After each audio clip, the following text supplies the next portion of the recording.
அந்த பொண்ணை பார்க்கறதுக்கு முன்னாடி வெறும் கேணியத்தான் மாப்பிள்ள தாண்ட.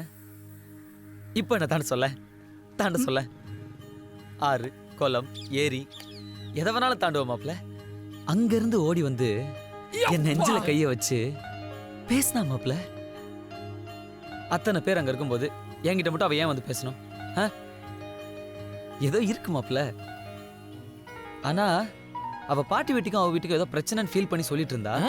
என்னன்னு கேட்கணும். ஏன் மாப்பிள்ள, இதை நாங்க நம்பிதான் ஆகணுமா? அஃப்கோர்ஸ். ஓகே மாப்பிள்ள, அவ போறா, எங்க போய் பேசி பார்ப்போம். ஹலோ டேய், லவர்ஸ் பேசுறத ஒட்டு கேட்காதீங்கடா. முதல்ல பேசு. எப்படி இருக்கீங்க? அன்னைக்கு என்கிட்ட வந்து பேசுனீங்கல்ல, சொன்னா நம்ப மாட்டேங்கிறானுங்க. நான் பேசுனேனா? நீங்க யாரு? சிக்ஸர். ஹலோ யார் வானம். யாரெல்லாம் சொல்லிருக்கேன் பாரு. மரம் பாட்டி நிலா.